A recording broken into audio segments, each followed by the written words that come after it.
असरदार प्रारंभ हो, और असरदार प्रारंभ के लिए हमारे पास सरदार तुक तुक है। तो जोरदार तालियों से हम स्वागत करें सरदार तुक तुक का।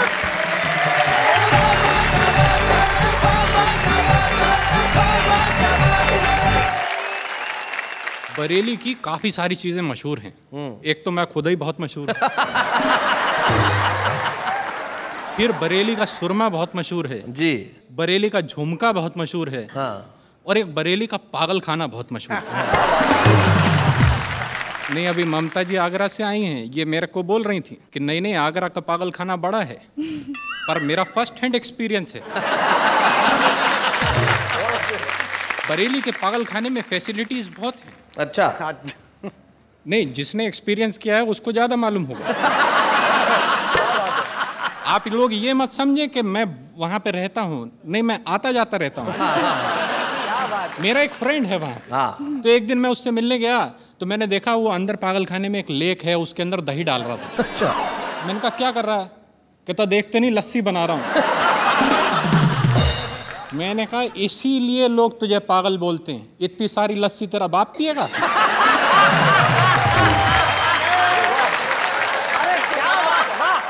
दिवाली का अवसर है, इसलिए आपको सबसे पहले मैं भड़ाम रस में एक कविता सुनाता हूं। अच्छा, भड़ाम रस। रॉकेट से बोला ये बम, आग लगाते ही हो जाते हो सरगम। एक बार ट्राई करो, लीग से हटो। हाँ। कभी तो मर्दों की चौराट जोर से फटो। हाँ। रॉकेट बोला ये तेरे पिछले कर्मों की सजा है। अच्छा। कि भाड़ से फट जाता है। भैया फटने से कहीं ज्यादा मजा उड़ने में आता है।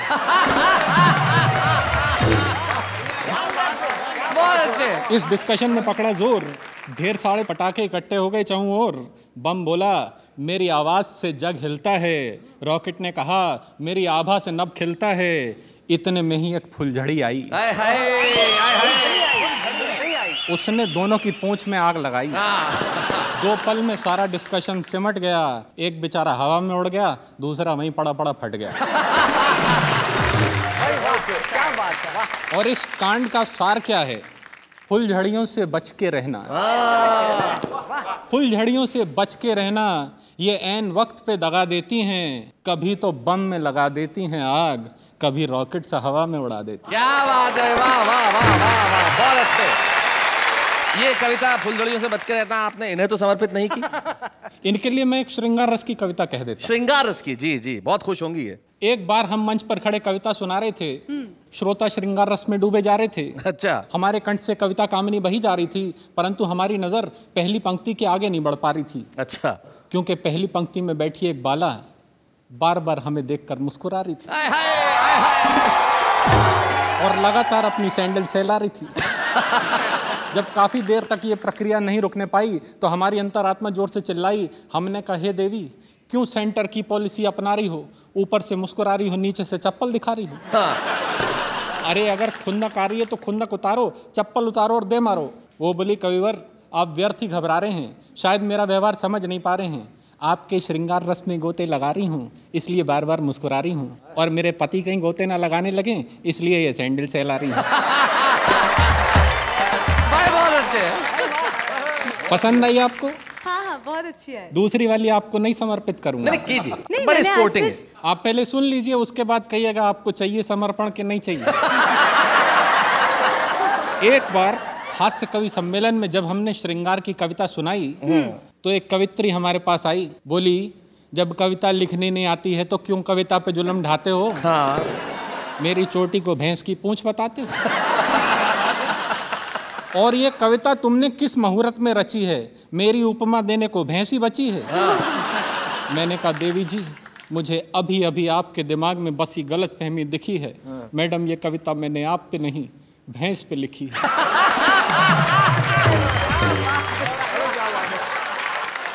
आप बोलिए ये समर्पण इधर है या नहीं? नहीं, क्योंकि इसके बाद फिर वीर रस शुरू हो जाता है। सो आपको वीर रस की एक कविता सुनाता हूँ। जी स्वागत। रात के 11 बजे थे। रात के 11 बजे थे। रात के 11 बजे थे, हम गली के नुक्कड़ पे खड़े थे, चारों तरफ सन्नाटा था, हमारे हाथ में आटा था। अच्छा। डर के मारे हमारी जान निकली जा रही थी। गली में रहने वाले कुत्ते की स्पेसिफिकेशन याद आ रही थी। गली में मिल जाए तो नुक्कड़ तक दौड़ाता था, कभी कभी तो बोटी भी नोच खाता था। क्या बात है। हमने गली में झांक के गौर से गली का मुआयना किया, फिर सावधानी पूर्वक गली में प्रवेश किया। आधे रास्ते पहुंच के हमें वो महाकाल नजर आया, हमें देखते ही जोर से गुर्राया। हम जहां खड़े थे वहीं थम गए, हमारे पांचों तंत्र एक साथ जम गए। हमारी हालत देख के वो हौले से मुस्कुराया, फिर हमारे पास तक आया, बोला अबे यार क्या करता है, आदमी होकर कुत्ते से डरता है, जा निकल जा। अच्छा। नहीं काटूंगा, सच्ची बोलता हूँ, पैर भी नहीं चाटूंगा। हमने कहा कुत्ता जी आप तो शक्ल से ही जेंटलमैन नजर आते हैं, लोग बेकार में आपके बारे में उल्टी सीधी उड़ाते हैं, और आपका नेचर तो इतना आला है। बोला चुप बे, इलेक्शन आने वाला है। वाह वाह वाह वाह, क्या बात। मैं एक स्वामी जी के पास गया। अच्छा।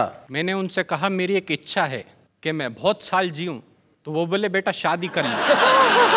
तो मैंने कहा शादी करने से मैं बहुत साल जीऊंगा? बोले नहीं, ये ज्यादा जीने की इच्छा खत्म हो जाएगी।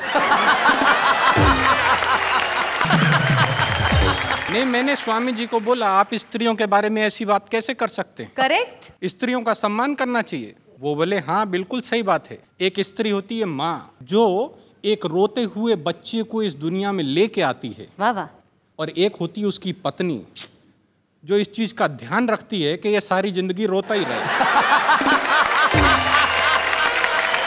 तो उसके बाद मैंने शादी कर ली, और शादी करने के बाद मेरे को समझ में आया कि शादी करने से पत्नी के साथ एक परिवार मिलता है, जिसको ससुराल कहते हैं। जी। तो मैं आपको एक एक करके कैरेक्टर के बारे में बताता हूँ। पहले कैरेक्टर है मेरे ससुर जी। बताइए। मेरे ससुर जी बहुत एहतियात बरतते हैं, सारे काम फूल प्रूफ करते हैं।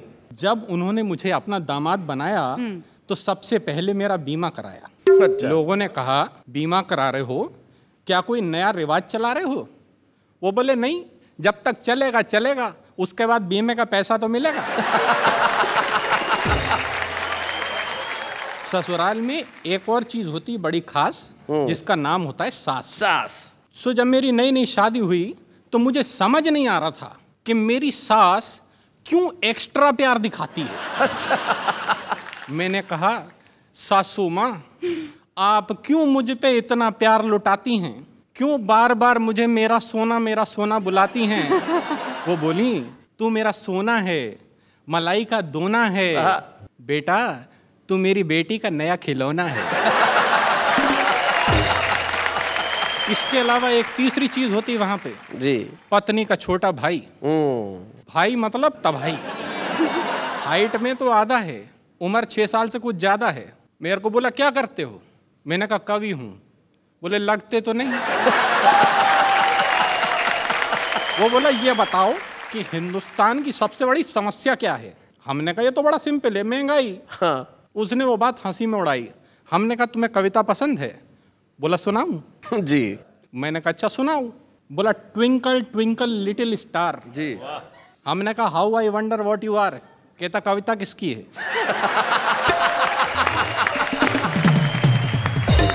मैंने कहा तेरी है। कहता है तो मेरे हिसाब से सुनो। हाँ। Twinkle twinkle little star, Ram दीन के बच्चे 4, आने वाला है 5वां भाई, और तुम कह रहे हो बढ़ रही है महंगाई। क्या बात है। हमने कहा बहुत अच्छे। कहता तो दूसरी सुनो। बोला Humpty Dumpty sat on a wall. अच्छा। Humpty Dumpty sat on a wall, देख रहा था गोरे गोरे गाल। वोट डालने गया ना भाई, फिर पूछता है देश की ये हालत किसने बनाई? क्या बात है, बहुत अच्छे, बहुत अच्छे। हमने कहा यार सेटायर ज्यादा हो रहा है, कुछ पारिवारिक सुनाओ। सेटायर ज्यादा हो रहा है। तो कहता अच्छा सुनो, जैक एंड जिल का फट गया दिल, आंखों से निकला वाटर, साथ साथ बैठ के सब टीवी देखते, नहीं बिगड़ती डॉटर। क्या बात है, वाह वाह वाह, बहुत अच्छे, बहुत बढ़िया। एक और महत्वपूर्ण अंग होता है ससुराल का पत्नी, जिसके होने की वजह से ससुराल होता है। बिल्कुल सही। तो मैं आपको अपनी पत्नी के बारे में बताता हूँ। मैं अपनी पत्नी से बहुत डरता हूँ, सारे कर्म उसके कहे अनुसार करता हूँ। हाँ। दुनिया इसे अच्छा नहीं मानती है, परंतु क्या करूं मित्रों, मेरी पत्नी जूडो कराटे जानती है। तो जब मेरी इस पत्नी ने मुझसे ये कहा कि लड़के का अंग्रेजी स्कूल में एडमिशन कराना है, मैंने कहा अंग्रेजी स्कूल में क्यों? वो बोली मुझे लड़के को कवि नहीं बनाना है। तो मुझे लड़के को लेके अंग्रेजी स्कूल जाना पड़ा। वहाँ जाकर लाइन में मैं हो गया खड़ा। 4 घंटे बाद मेरा नंबर आया। उसके बाद प्रिंसिपल ने मुझे अंदर बुलाया। बोली एक तालाब में 10 मछलियाँ थीं, 4 मर के पानी के साथ बह गईं, तालाब में कितनी मछलियाँ रह गईं? अच्छा। मैंने कहा इस क्वेश्चन में बाकी सारी बातें सही थीं, मगर आप तालाब पे क्या करने गई थी? वो बोली ये क्या बचपना है? मैंने कहा वही तो मैं कह रहा हूँ, एडमिशन मुझे नहीं मेरे लड़के को लेना है। वो बोली अच्छा ठीक है, जाने दीजिए, बाहर काउंटर पे 50,000 रुपया जमा करा दीजिए। मैंने कहा 50,000 रुपया? 50,000 रुपया तो कभी मेरी इंजीनियरिंग की फीस नहीं आई है। वो बोली मिस्टर ये इंजीनियरिंग नहीं, प्राइमरी की पढ़ाई है। क्या बात है। मुझे अपनी पत्नी का ध्यान आया। मैंने लड़के का उस स्कूल में एडमिशन कराया और उसे पढ़ाने लिखाने का हुआ ये परिणाम है। आज पढ़े लिखे बेरोजगारों की लिस्ट में उसका भी नाम है। भला हो परिवार नियोजन वालों का, जिनके कारण एक ही लाल है, जिसे पढ़ाने में ये तुक तुक हो गया कंगाल है। जहां कमर टूट जाती है एक बच्चे को पढ़ाने में, सदियां लगेंगी उस देश को साक्षर बनाने में। वाह वाह वाह वाह, क्या बात शैलेश जी आज बड़ा गलत हो रहा है मेरे साथ। अच्छा। अभी यही ऑडियंस में ये जो बैठे हैं ये आके मेरे को पूछते हैं तुक तुक जी आपका नाम क्या है? अच्छा। मेरे को अंदर से वो बसंती वाली फीलिंग आई। अच्छा। इनसे महान वो साथ में इनके बैठे हैं, वो मेरे को पूछते हैं आप घुग्गी हो क्या? बड़ा अजीब सा ही हो रहा है। मेरा एक फ्रेंड था वो पागल खाने वाला जी। वो एक कुत्ते की पूंछ को सरिये में डाल के बैठा हुआ था पाइप के अंदर। अच्छा। मैंने कहा ये क्या कर रहा है? कुत्ते की पूंछ को पाइप में डाल रहा, तेरे को मालूम नहीं है कुत्ते की पूंछ सीधी नहीं होती? बोले मैं कुत्ते की पूंछ नहीं सीधी कर रहा, मैं पाइप टेढ़ी कर रहा हूँ। अभी मैं वेद जी को लेके गया एक जोशी जी के पास। जोशी जी कहते हैं बेटा तू बहुत पढ़ेगा। कहते हैं पढ़ तो मैं बहुत टाइम से रहा हूँ, ये बताओ पास कब होऊंगा? इनफैक्ट शैलेश जी भी कम नहीं है। बिल्कुल। आपको तो मालूम ही है, मैं इनसे बोल रहा था, मैंने कहा आप खाना खाने से पहले प्रार्थना करते हो? बोले नहीं, मेरी पत्नी अच्छा खाना बनाती है। शरीफ भारती जी का तो बिल्कुल अंदाज ही निराला। मैंने इनसे पूछा आप बड़ी टेंशन में लग रहे हो, कोई तकलीफ है? कहते हैं हाँ ब्लड प्रेशर है। मैंने कहा फैमिली में है? कहते हैं हाँ फैमिली में है। मैंने कहा किसकी साइड से, फादर की साइड से कि मदर की साइड से? जी। तो कहते हैं नहीं वाइफ की साइड से। ऐसे ही ये निडर जी हैं, इनके पैर में चोट लगी थी। हाँ। मैं इनको लेके अस्पताल गया, वहां पे एक आदमी के दोनों पैर में चोट लगी थी जी। तो उससे पूछते हैं तुम्हारी 2 बीवियां हैं क्या? इन्होंने कहा मेरी 2 पत्नी, असली मेरी टांग टूटी। मैं एक बार इनके घर गया, बड़े उदास बैठे थे कि बैठे थे उदास। तुक तुक भाई हमने पूछ लिया चेहरे पे आज काहे बजे हुए 12 है। तो बात सुनकर हमसे बोले ऐसी कोई बात नहीं, यूं ही थोड़ा मूड आज खराब हमारा है। बीच में तुक तुक भाई का छोटा मुन्ना बोल उठा कि अंकल पापा ने तो लिया झूठ का सहारा है। और क्यों है ये उदास, इसका कारण बताऊं तुम्हें, मम्मी ने पापा को आज बेलन से मारा है। तो बिल्डिंग की पार्किंग में चुपके चाप 2 मिड साइज गाड़ियों का चल रहा था वार्तालाप। पहली बोली कितना खराब हो गया है जमाना, डू यू रियलाइज? गाड़ियों में भी आ गया है 0 साइज। दूसरी बोली you are right, this is the class. बस इस सस्ती छुटकी ने किया है सत्यानाश। एक तो इसकी टेल पॉलिश, लड़कियों की नेल पॉलिश होती है, गाड़ियों की टेल पॉलिश होती है। बहुत अच्छे। बोले एक तो इसकी टेल पॉलिश कितनी चीप है, ऊपर से इसका फ्रंट भी क्लीन स्वीप है। इतने में वहाँ एक ऑटो आया, उसे देख दोनों मैडम्स ने अपना मुंह बनाया। पहली बोली देखने में लगता है पूंछ कटा लंगूर, लोफर आंखें फाड़ फाड़ के कैसे रहा है घूर। अच्छा। ऑटो बोला ये लंगूर सारा दिन लोगों को यहाँ वहाँ पहुँचाता है, साथ साथ किसी के घर की रोटी भी चलाता है। क्या बात है। पर जैसे बढ़ रहे हैं पेट्रोल के दाम, जानती हैं कुछ दिन में क्या होगा अंजाम? आपका पार्किंग से निकलना बंद हो जाएगा। वाह। अगर हम भी नहीं घूरेंगे तो आपका स्टाइल किस काम है? क्या बात है, वाह। तो अभी मैं आपको एक तुक तुक सुनाता हूँ। जी सुनाइए। एक बार हमें शादी करने का ख्याल आया।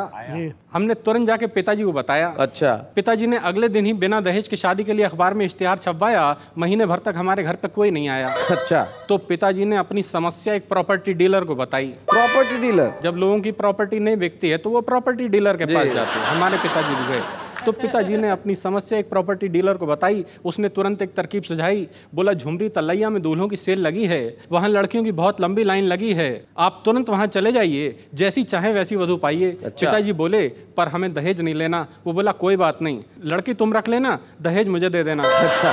पिताजी को उसके बोल समझ में आ गए। अगले दिन पिताजी हमें लेके झुमरे तलैया आ गए। हमने सेल को डिफरेंट काउंटरों में बटा पाया। 20% डिस्काउंट, 40% डिस्काउंट, 80% डिस्काउंट। पिताजी ने हमें 100% डिस्काउंट वाले काउंटर पे लाके बिठाया। अच्छा। थोड़ी देर में वहाँ एक 40 वर्षीय बाला आई। 40 वर्ष की भी होती है। क्यों जी देख जी रहे हो? जी। नहीं आपकी तरफ तो क्यों देख सकता है, आप तो 50 की हैं। नहीं। थोड़ी देर में वहाँ एक 40 वर्षीय बाला आई। पिताजी को देख के हौले से मुस्कुराई। फिर प्रॉपर्टी डीलर से बोली इनकी एज कितनी है जो आपके बराबर में खड़े हैं? अच्छा। प्रॉपर्टी डीलर भाई प्रॉपर्टी डीलर बोला माशाअल्लाह जवान हैं, दिखते बड़े हैं। वो बोली तो फिर इनसे मेरी बात चलाइए, जरा इनका रेट मुझे बतलाइए। प्रॉपर्टी डीलर ने पिताजी से बात चलाई। पिताजी ने उसे कर्री करके डांट पिलाई। उसके बाद पिताजी हमें वहाँ से लेके भागे। एक किस्सा देखा हमने थोड़ा आगे। लड़के के पिता लड़की के पिता का इंटरव्यू ले रहे थे। लड़की के पिता पसीने पसीने हो रहे थे। फिर जब सौदेबाजी की बात आई, लड़के के पिता ने रेट लिस्ट दिखलाई। लड़की के पिता बोले आप रेट बहुत ज़्यादा लगा रहे हैं। वो बोले क्या कहते हो, अभी तो 20% डिस्काउंट पे बता रहे हैं। तुम कहते हो रेट ज़्यादा लगा दिया है, अरे 20% तो सेल टैक्स लगा दिया है। अब लड़की वालों की आदत होती किसी तरीके से ना नुकुर करके रेट कम करा ले। बोले पर आपका लड़का तो बहुत सीधा साधा है। वो बोले देखिए जी हमारी मशीन ने एक ही पीस बनाया है इसलिए ओवरऑल कॉस्ट कुछ ज़्यादा है। ये देख के पिताजी को चेता आया। उन्होंने हमें नो डिस्काउंट वाले काउंटर पे लाके बिठाया। थोड़ी देर में हमारे भाग जागे। एक सज्जन आए भागे भागे। उन्होंने हमारे चारों ओर एक चक्कर लगाया। फिर पिताजी की ओर फेस घुमाया। बोले कितना चलेगा? पिताजी बोले ये तो आपकी बेटी पे डिपेंड करेगा। किफायत से चलाएगी तो सालों साल चलेगा। वो बोले आपके लड़के में ऐसी क्या खासियत है जो इतना ज़्यादा रेट बता रहे हैं, ऊपर से नो डिस्काउंट का बोर्ड लगा रहे हैं? पिताजी बोले मेरा लड़का ईमान रखता है जो आजकल करोड़ों में बिकता है। क्या बात? वो बोले पर आपका ईमानदार बेटा घर की रोटी कैसे चलाएगा, खुद भूखा मरेगा तो मेरी बेटी को क्या खिलाएगा? क्या कहना है, क्या कहना है? आप इसे यहाँ से ले जाइए, पहले इसे किस्तों में ईमान बेचना सिखाइए। जिस दिन इसे किस्तों में ईमान बेचना आ जाएगा उस दिन इसे इससे भी ज़्यादा रेट पे कोई भी ले जाएगा। पिताजी को उसके बोल समझ में आ गए। अगले दिन पिताजी हमें लेके घर पे आ गए। तब से हमारे पिताजी निरंतर प्रयास कर रहे हैं, हमें सिखाने हेतु अपना ईमान बेचने का प्रयास कर रहे हैं। क्या बात है। पर हमें नहीं लगता कि वो दिन कभी आएगा, इसलिए तुक तुक कुंवारा पैदा हुआ है, कुंवारा ही मर जाएगा। वाह वाह वाह।